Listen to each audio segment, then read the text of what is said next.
Have you ever wondered how one movie could nearly destroy an entire studio? In Hollywood's golden pursuit of glory, some gambles turned catastrophic. Lavish budgets, reckless visions, egos that burned brighter than the screen itself. These were the films that didn't just flop, they cratered careers, they bankrupted studios, and they left scars that changed the business forever. Here are 12 cinematic disasters that nearly ended it all. Number 12. Heaven's Gate, 1980. When United Artists bet everything on director Michael Cimino's dream, it believed it was financing the next masterpiece after The Deer Hunter. What it got instead was a nightmare that consumed the studio whole. Heaven's Gate was supposed to redefine the Western. Cimino envisioned an epic tale of class warfare in 19th century Wyoming told through sweeping landscapes and endless detail. But that perfectionism became its curse. Production spiraled out of control. Cimino rebuilt entire towns only to tear them down again for the right light. Livestock died on set. Extras waited for days as the director demanded new weather. The budget ballooned from $11 million to over $40 million. Every delay pushed United Artists closer to the edge. When the film finally premiered, critics savaged it. Reviewers called it bloated, incoherent, and indulgent. The opening night was so disastrous that UA pulled it from theaters within a week. By year's end, United Artists had lost its independence. The once proud studio behind classics like Rocky and One Flew Over the Cuckoo's Nest was sold to MGM. Years later, cinephiles rediscovered Heaven's Gate as a misunderstood masterpiece. Its director's cut won admiration for its haunting beauty. Yet the damage was done. Cimino's career never recovered. Heaven's Gate became the industry's cautionary tale about unchecked ambition. It was the film that killed the 70s dream of auteur freedom and ushered in the era of studio control. Number 11. Cleopatra, 1963. 20th Century Fox thought it was making history. Instead, it nearly went bankrupt. Cleopatra was the most expensive film ever made, at the time a 4-hour spectacle of Egyptian splendor, starring Elizabeth Taylor and Richard Burton. It began as a simple prestige project, but soon became a maelstrom of ego scandal and runaway spending. Production started in London, but constant rain ruined the massive sets, forcing relocation to Rome. Entire sets were scrapped, costing millions. Elizabeth Taylor fell gravely ill, halting production for months. The press smelled blood when she began a fiery off-screen affair with Burton. Tabloids erupted. Religious groups called for boycotts. The studio tried to spin it as publicity, but behind closed doors, panic reigned. Executives calculated that to break even, Cleopatra would need to earn more than any film in history. Costs soared past $44 million, the equivalent of over $300 million today. Studio heads were fired. Fox had to sell off land in Los Angeles to stay afloat. When Cleopatra finally premiered, audiences were dazzled, but exhausted. The film's excess mirrored its downfall. It made money, but not enough to cover the debts. Fox survived only by cutting nearly all other productions for years. Cleopatra became a symbol of Hollywood hubris, a warning carved in gold and sand. Decades later, it remains a strange beauty, both glorious and tragic. The movie that crowned Elizabeth Taylor a queen and nearly turned 20th Century Fox into ruins. Number 10. Cutthroat Island, 1995. Before Pirates of the Caribbean made swashbuckling cool again, one pirate film buried an entire studio. Cutthroat Island was supposed to reignite the adventure genre. Directed by Rennie Harlin and starring Gina Davis, it promised explosive action and a feminist twist on classic piracy. But what unfolded was cinematic mutiny. The script changed daily. Ship sets sank during storms. Crew members walked off the production. Harlan and Davis were married at the time, but their working relationship disintegrated on set. Costs exploded to $100 million, far beyond what Coralco Pictures could afford. Insurance claims piled up. Investors fled. When Cutthroat Island finally hit theaters, it was dead on arrival. The jokes fell flat. The stunts felt hollow. Audiences stayed away. Critics tore it apart, calling it joyless and overblown.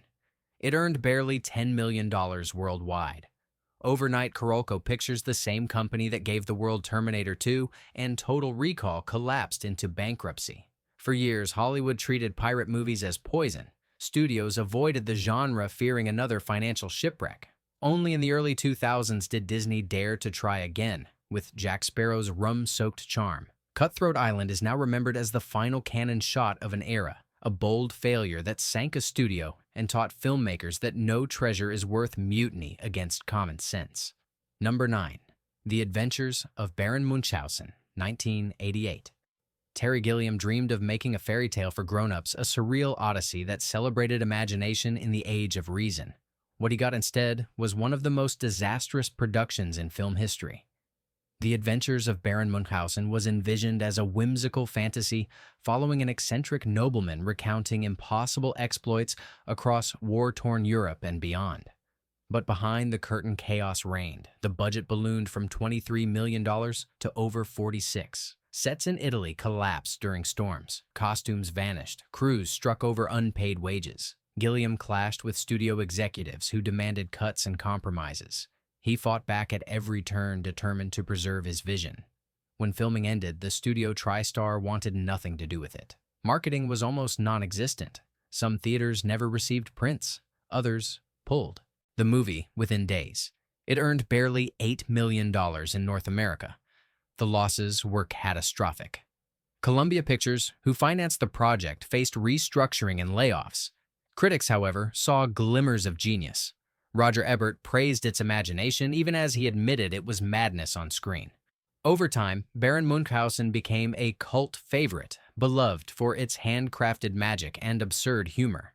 Gilliam would later call it the most painful experience of his career, yet also his proudest.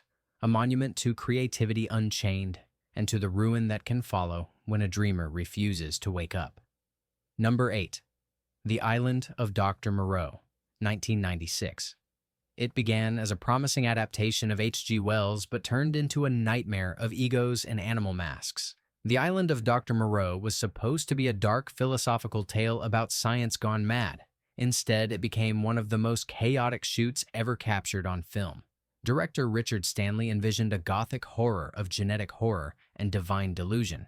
But after clashing with New Line Cinema over budgets and scheduling, he was fired within days of production.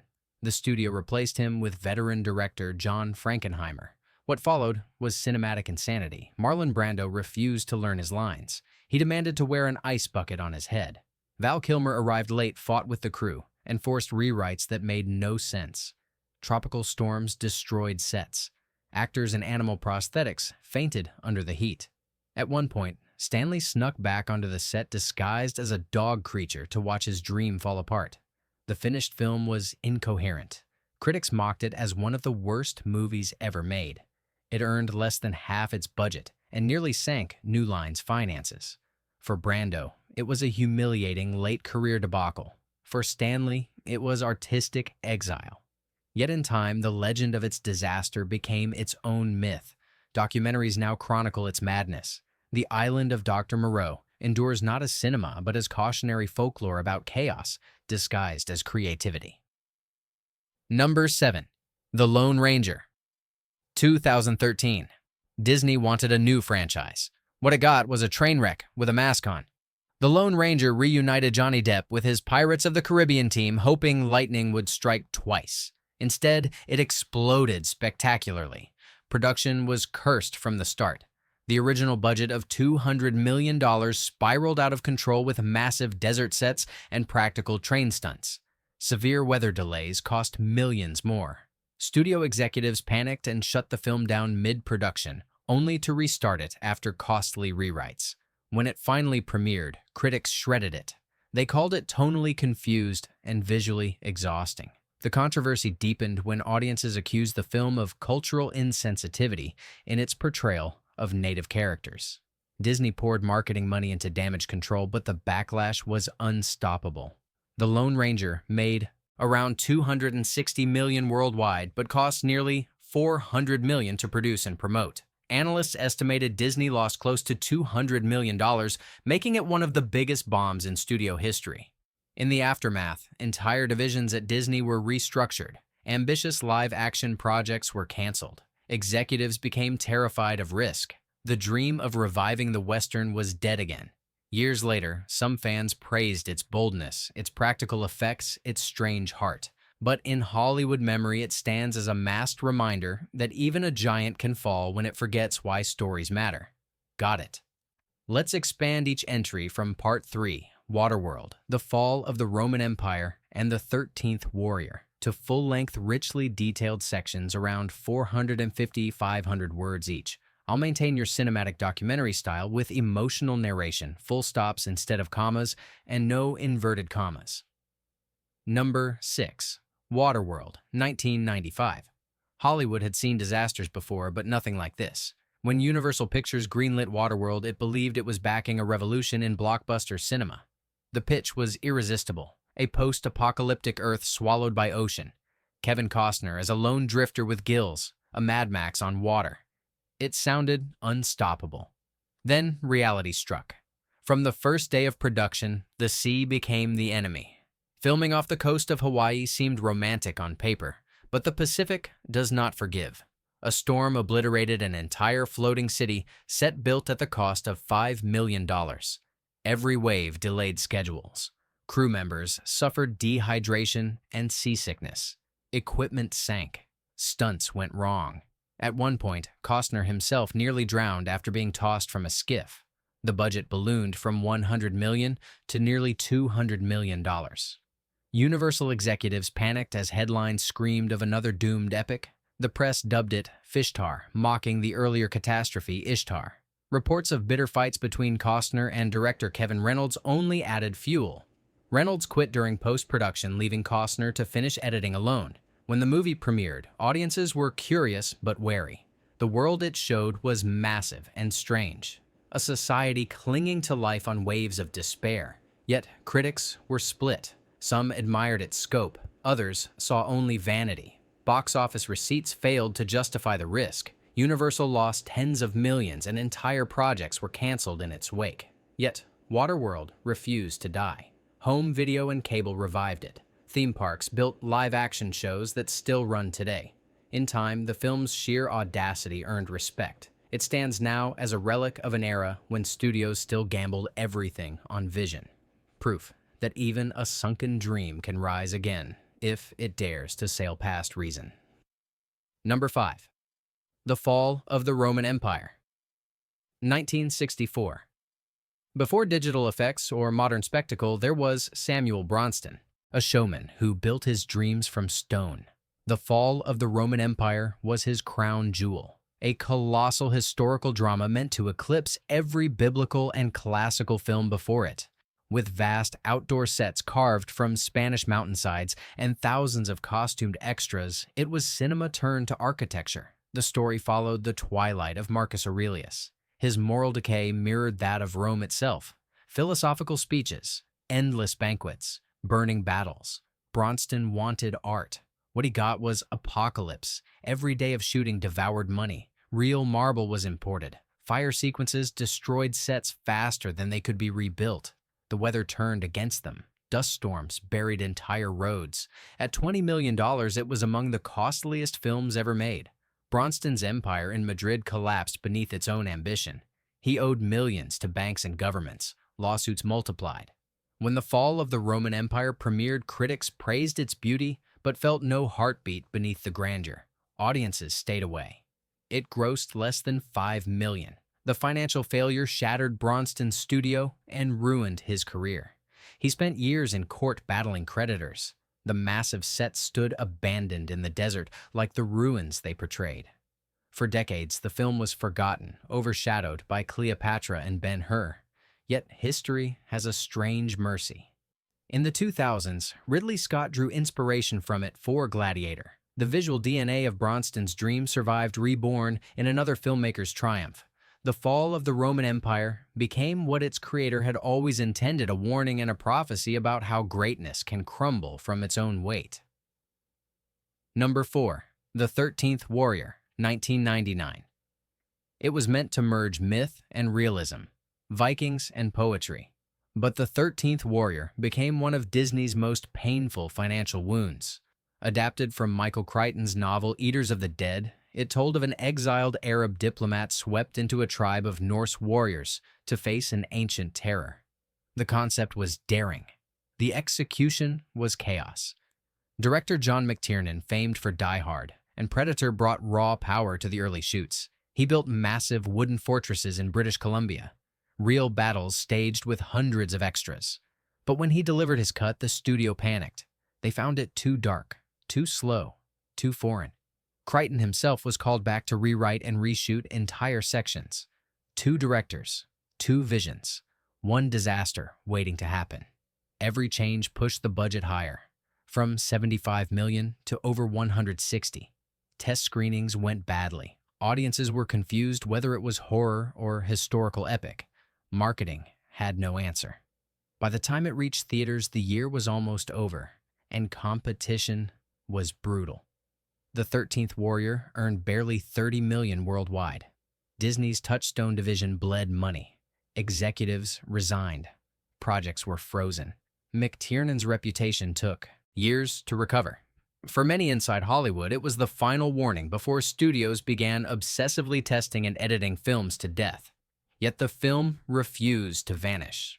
Fans discovered it later on video, marveling at its realism, its somber tone, and haunting score. Some called it the last true warrior epic before computer imagery consumed the genre.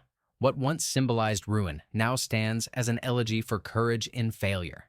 The 13th Warrior may have fallen in battle, but it left behind a legend carved in storm and steel. Number 3. The Last Action Hero, 1993. It was supposed to be unstoppable, Arnold Schwarzenegger at his peak, a blockbuster that mocked blockbusters.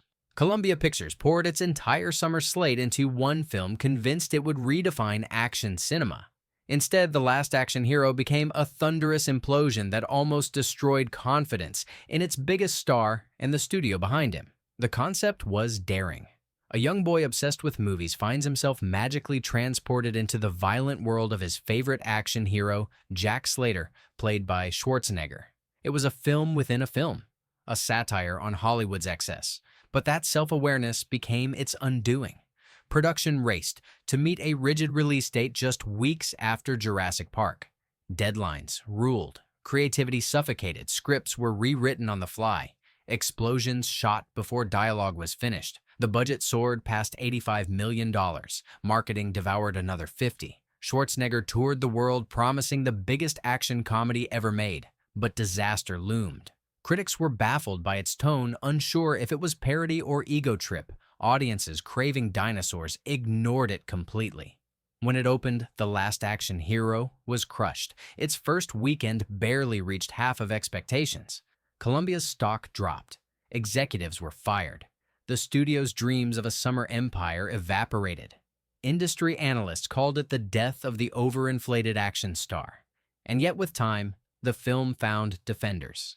Its self-referential humor predicted the meta-cinema of decades later. Its stunts, practical and chaotic, carried a strange sincerity. Fans now call it misunderstood, a movie ahead of its time. Still, the scars it left on Columbia were deep.